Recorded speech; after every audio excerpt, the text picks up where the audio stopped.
is Nursing Nancy. Good day, Mom Hillary. We are now in Unit 8, Managing and Caring for the Self. Module 12, titled as Learning to be a Better Person. Before we dive in, let me introduce my name and together with my groupmates. I'm Heidi Figueroa. Joseph M. Gribaldeo. I am Migo Gabriel. I am Ariana Infante. Rose Gorgonia. Now for introduction. You know how exciting life would have become if a puzzle has gradually concluded with the fit of the last single piece.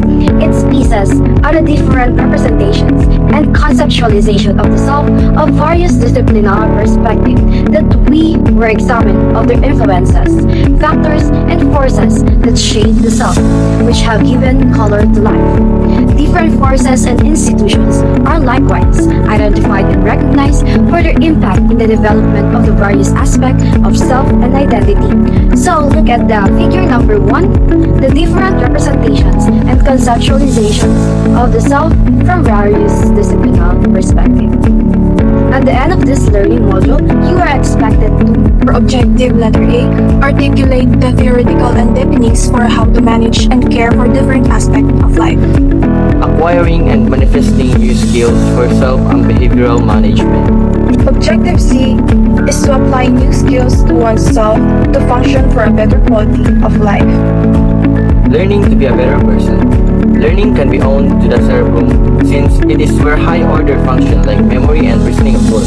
Its tasks become apparent in behavior as each area accomplishes its function in hearing, speech, touch, short-term memory, language, and reasoning abilities. So when learning to be a better person, by 2011, it tells us that the cerebrum is the most essential part in developing skills. After all, our brain has 3 main parts: the brainstem, which connects our brain and spinal cord, the cerebellum, which is responsible for balance, and the cerebrum, which controls our action. This aligns with what Ford said: our brain controls our senses, specifically hearing and touch, as well as our short-term memory, speech, language, and reasoning. How learning happens in the human brain. Learning occurs in the human brain through a biological process centered on neurons and neural connections. The brain is described as a dense network of fiber pathways made up of approximately 100 billion neurons. These neurons are responsible for all connections between the brain's main part, the brainstem, cerebellum, and cerebrum. And I'm sure you already know what these 3 main parts are. For example, when we play the piano or guitar, our sensory nerves process different senses and send them to our brain via the neurons in our body. When we start playing guitar or piano, our eyes will take in notes of chords we need to use. At the same time, we'll listen to check if the sound is right, and we'll feel the strumming of the strings or the pressing of the keys. From this, we can see the magic of our senses. They can process multiple things at once to help us do something new and also correct us right away if we feel like we're doing something wrong. In short, our senses help us fix mistakes immediately and also help us learn new things. For instance, using the guitar playing scenario, when we repeatedly listen and do the same thing, we end up memorizing how to do it because the repeated rhyme of the song gets stored in our brain. Several authors highlighted how learning happens in the human brain. The main authors are Ford and Stevens. For Ford, in 2011, he explains that the cerebrum controls the memory, reasoning, and language, and the senses. These parts work together to create your behavior. While for Stevens, in 2014, he adds that as you practice a skill, your brain forms quicker and stronger connections between neurons. But new information needs to be introduced slowly for the brain to absorb it well. From birth, the brain naturally seeks new interesting information. That's why humans are curious learners. Metacognition. According to Pierre-Paul Gainey et al. 2009, metacognition enables students to be more active in their learning, that is, to mobilize all of their resources in order to have successful learning experiences. In order to do this, they must know how to learn and be aware of the steps that are followed and the means that are used to acquire knowledge, solve problems, and perform tasks. So Gainey's definition moves beyond theory and into practical application. It describes how metacognition turns a student into a strategic learner who actively mobilize their resources. So what does mobilizing resources mean? the student isn't waiting for the teacher to tell them what to do. They realize, I have access to my notes, notebooks, a study group, and a practice quizzes. Which one will help me right now? So GAINA highlights 3 critical areas a student must be aware of to succeed. The first one is to know how they learn. This is about understanding your own learning style and preferences. Do you learn best by teaching someone else, by writing summaries, by using flashcards? The second one is to be aware of the steps followed. This is about strategies. For a major paper, you know the steps like outlining, drafting, revising, and editing. Or you just start writing. Some example of metacognition. Good readers use metacognition before reading when they clarify their purpose for reading and preview the next. A student learns about what things help him or her to remember facts, names, and events. A student learns about his or her own style of learning. A student learns about which strategies are most effective for solving problems. For Edgar Morin, 2014, metacognition involves thinking and reflecting before, during, and after learning tasks. Today, I will discuss the use and example of metacognition before, during, and after we do a learning task. This idea was explained by Edgar Morin 2014. He said, the metacognition is important because it helps us become more aware, more reflective, and more effective learners. Before learning, we use metacognition when we prepare our mind. For example, good readers think about why they are reading and what they expect to learn. We preview the text and a set of purpose. During learning, we use metacognition when we monitor ourselves. For example, a student may notice that they don't understand a paragraph, so they reread it or slow down. Another student might realize which strategies help them solve a math problem faster. After learning, we use metacognition when we reflect. We ask ourselves, did I understand the lesson? What strategies work for me? What can I improve next time? In short, metacognition helps us become aware of learners. It guides us to think, plan, monitor, and evaluate the way we learn. We practice metacognition to improve not only our knowledge, but also how we learn. Metacognitive strategies.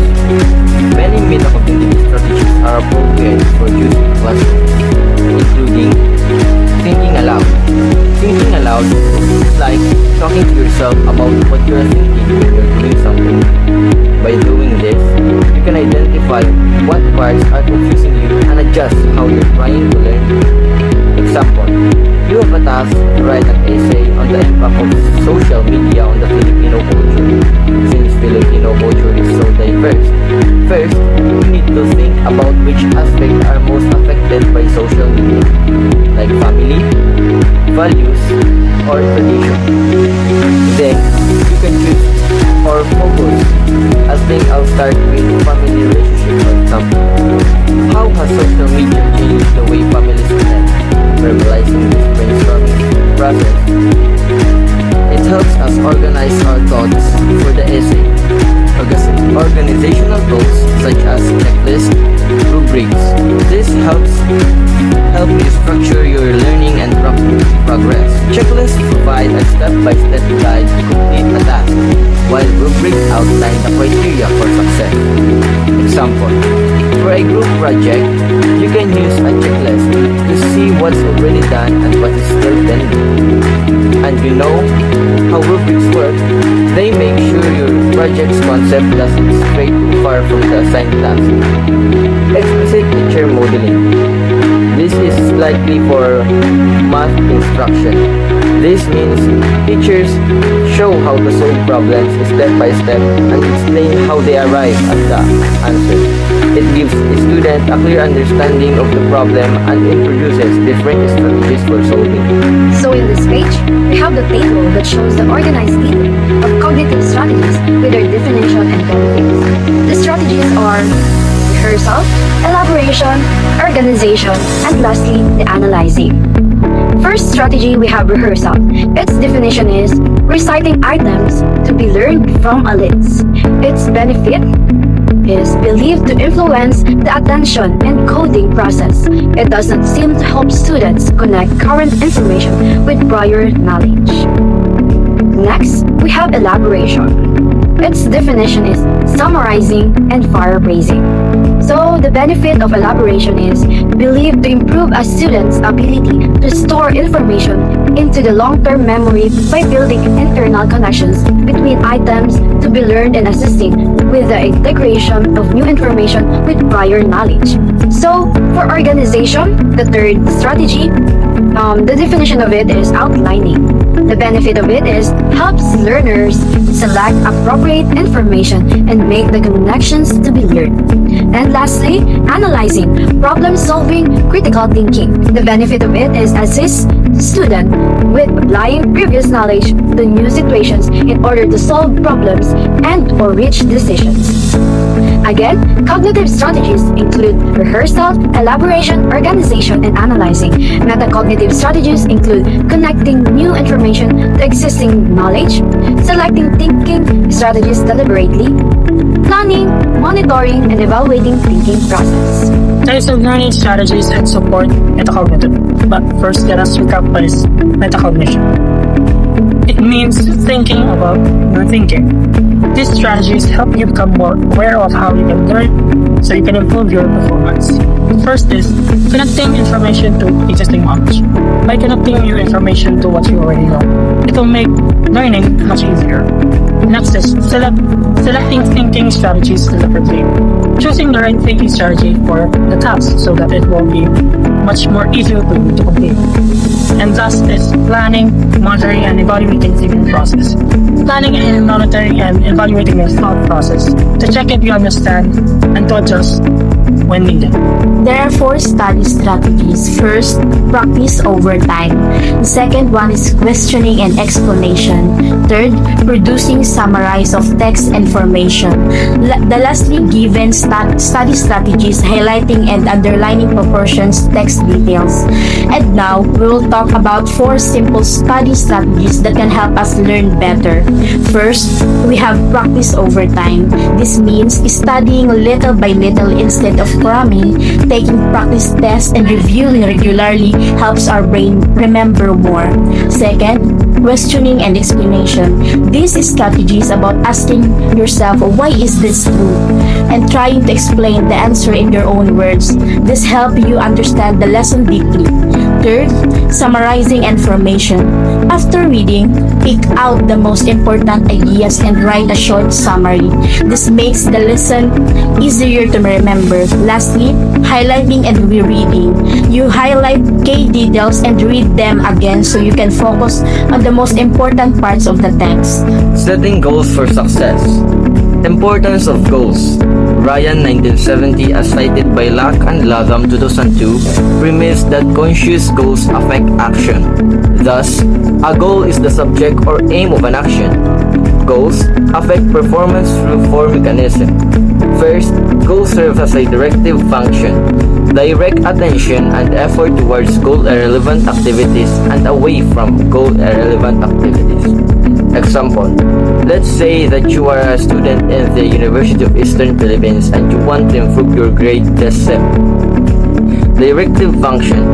Goal is to achieve a grade of 90 or higher in all subjects. Action. You focus your attention on studying, completing assignments and requirements, and also participating in class discussion. You avoid time-wasting activities like excessive social media use or playing mobile games. The second goal is to have an energizing function. High goals lead to a great effort than low goals. So from our example, that you are a student in the University of Eastern Philippines, energizing function, high goal, aiming for a 90 plus average motivates you to study harder and longer than if you were aiming for just passing grade. Action. You dedicate more time to study, seek help from teachers or classmates when needed, and actively participate in review sessions. The third goal is the affect persistence.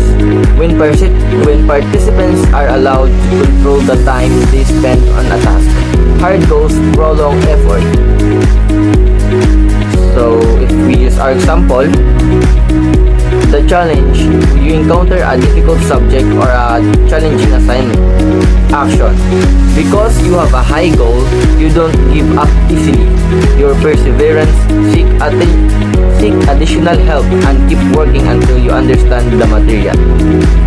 And the last one is which is the fourth goal, is the affect action indirectly by leading the arousal discovery and use of task relevant knowledge and strategies. Goal, to improve your understanding of a specific subject. Action, you actively seek out new learning strategies such as using flashcards, creating mind maps, or joining study groups. You also explore additional resources like online tutorials or library books. Okay, we are now in the self-efficacy. Self-efficacy refers to the belief in one's capabilities to organize and execute the courses of action required to manage prospective situations. So, self-efficacy, a concept introduced by psychologist Albert Bandura, refers to a person's belief in their ability to successfully perform tasks and handle challenges. 4 sources of efficacy beliefs by Bandura 1997, which is the master of experiences, vicarious experiences, verbal or social persuasion, and emotional and psychological states.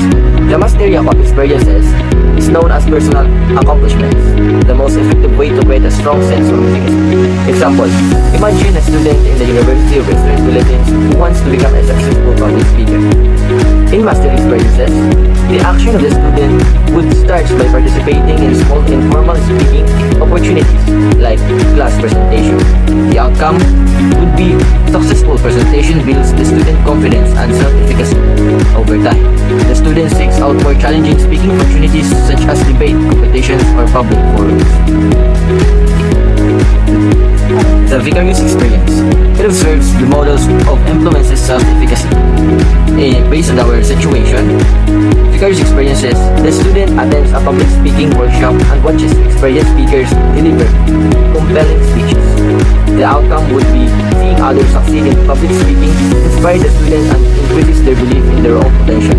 They might think, if they can do it, so I can. Verbal or social persuasion. It encouragement or discouragement affect performance. Based on our example, the action of the student receives encouragement from their teacher, classmates, and family members. The outcome will be positive feedback and encouragement from others reinforce the student believes in their ability to succeed. And last one is the emotional and psychological states. The state a person is in will influence how he or she judges self-efficacy. Stress or positive emotions influence self-efficacy. And last one, the emotional and psychological states. The state a person is in will influence how he or she judges self-efficacy. The stress or positive emotions influence self-efficacy. Based on our example, the action would be before a big speech, the student experiences anxiety and nervous. The outcome would be the student learns to manage their anxiety by participating in relaxation techniques such as deep breathing and visualization. Dweck mindset. Mindset are beliefs about oneself and one's most basic qualities. So, fixed mindset. People with fixed mindset believe that their traits are just given. For example, a student gets a low math score and says, "I'm just not good at math. No matter what I do, I can improve." They believe abilities are fixed and unchangeable. Another example, a nursing student struggles with IV insertion and thinks, "Some people are naturally good at this. I'll never be as skilled as them." So, they assume skill is based on natural talent, not practice. And meanwhile, growth mindset, or people with growth mindset, see their abilities as things that can be developed through dedication and effort.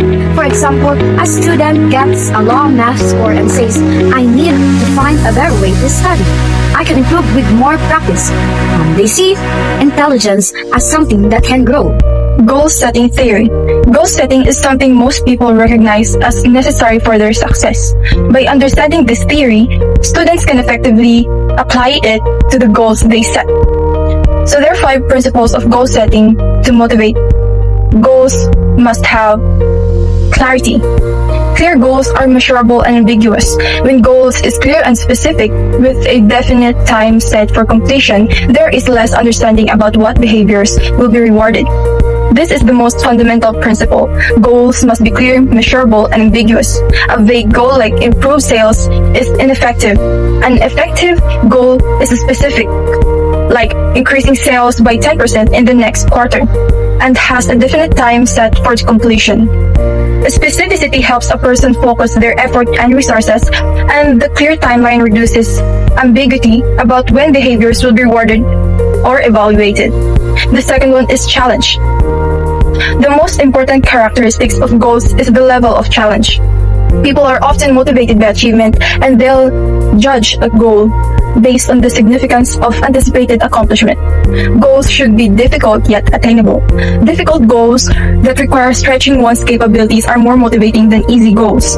People are often motivated by the feeling of achievement and will judge their effort based on the significance of the anticipated accomplishment.